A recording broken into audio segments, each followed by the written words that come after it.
Entonces, ¿qué hacemos con los pacientes de acuerdo al LDL que tenemos y qué vamos a instrumentar para mejorarlo? Por supuesto que los pacientes que tienen alto riesgo o muy alto riesgo, que es una nueva categoría, ¿sí?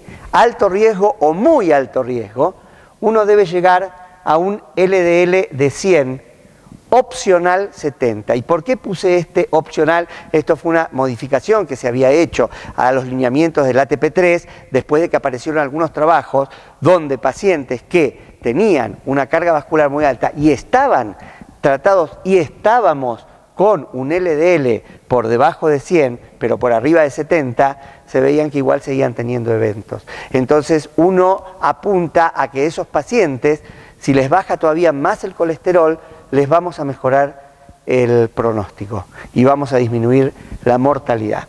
Entonces, en estos, por supuesto que en este grupo tenemos que, si logramos este objetivo, estaríamos bien. Pero ¿qué pasa si no lo logramos y el paciente tiene más de 100 de LDL? Por supuesto que hay que producir cambios en lo que son el estilo de vida, todo. Hacerlos caminar, sacarlos del sedentarismo, hacer una dieta, etcétera, etcétera. Y por supuesto que tendríamos que agregar drogas, ¿sí? En este caso las drogas de elección, y no hay ninguna duda en la actualidad, son las estatinas, porque las estatinas son las que demostraron fehacientemente y con mayor fuerza el descenso de la mortalidad cardiovascular a todo nivel. Entonces, estas son las que tenemos que utilizar sí o sí. Si los pacientes tienen un riesgo moderado alto, o sea que tengan 2 o más factores de riesgo, con un riesgo de desarrollar patología a 10 años del 10 al 20%, tenemos que llegar a estos valores. Menos de 130, si tiene más de 130 cambios en el estilo de vida, y si tiene más de 130 fármacos, y es opcional, de 100 a 129, de acuerdo a cómo uno evalúe si ese factor de riesgo se acerca mucho más al 20% que al 10%. Y si los pacientes tienen un riesgo moderado, pero con 2 factores de riesgo, donde el riesgo de hacer un evento a 10 años sea menor al 10%, bueno, las cifras pues, van a ser un LDL de menos de 100, cambios de estilo de vida cuando tiene, menos de 130, cambios de estilo de vida cuando tienen más de 130 y fármacos cuando tienen más de 160. Y los pacientes que tienen un bajo riesgo, uno tiene que tener un LDL por debajo de 160. Por supuesto que le agregamos los cambios de estilo de vida cuando tienen más de 160 y cuando tienen más de 190, además del cambio de estilo de vida, hay que agregar fármacos. Por eso antes les había avisado el de muy alto. Por supuesto que uno no puede ser tan estricto, porque uno en la medicina no es matemático, ¿está claro? Y uno muchas veces tiene que charlar con los pacientes, darles las posibilidades de que si eran transgresores máximos, fumaban, se comían todas las grasas y demás, no hacían nada, estaban así gordos, uno puede darle la posibilidad, ponerle que tuviera 195 de LDL, pero vos podés darle la posibilidad de decirle, no, vamos a hacer todo, usted se compromete a hacerlo estrictamente, sí, por ahí uno logra y lo puede bajar de categoría haciendo el cambio de estilo de vida. Pero hay una cosa muy interesante, ¿sí? Que es que de los pacientes que tienen colesterol total bajo, el 35%, esto es del estudio de Framingham, desarrollaron enfermedad cardiovascular con colesterol por debajo de 200. Entonces, ¿esto qué es lo que nos está diciendo? Que se nos está escapando algo. ¿Y qué es ese algo que nos está escapando? Lo que hablamos antes, ¿sí? Y todos los otros factores, ¿sí? Que entran a jugar para que el paciente desarrolle un evento cardiovascular.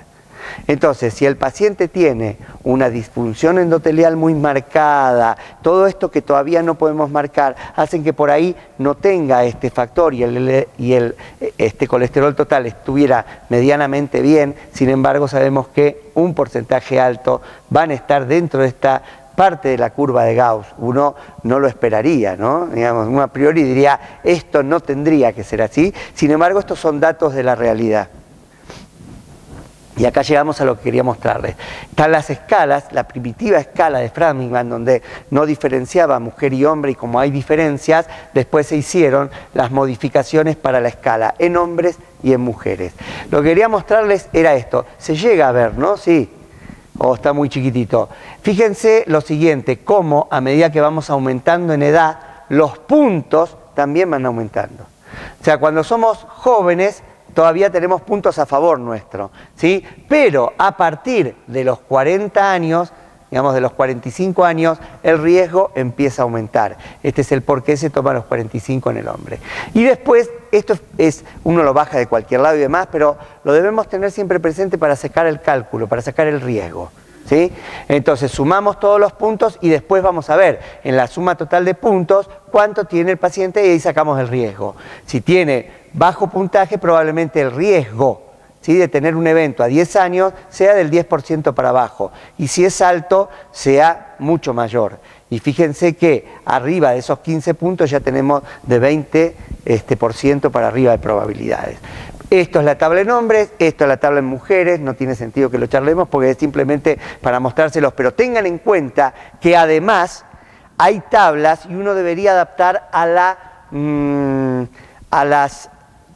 la población nuestra. Nuestra población por ahí se asemejaría mucho más a una población como es la población europea mediterránea, entonces que es una población de riesgo bajo, no como la europea nórdica. Entonces es bueno utilizar, y si uno puede acostumbrarse a utilizar las tablas españolas que hicieron, o sea, la tabla europea, pero para las de bajo riesgo, que son un poquito distintas a las de Framingham.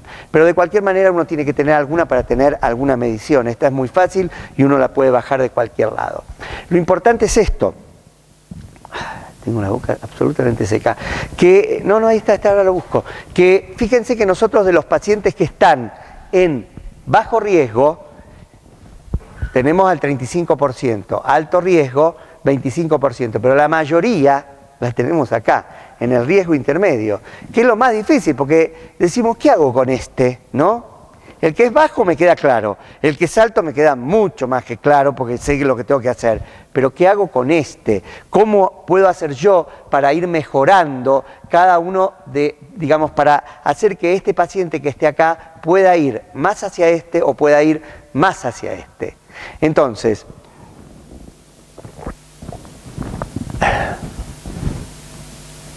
quiero mostrarle esto.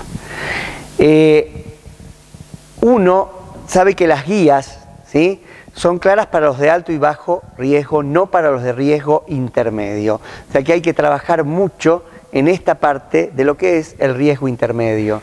Entonces, ¿cómo lo podíamos explicar gráficamente? Tendríamos que llevar esta línea, digamos, con test o alguna forma de evaluar que nos ayudara a que esto fuera o positivo o negativo, o sea, utilizar algo que nos permita llevarlo a alto riesgo o a bajo riesgo.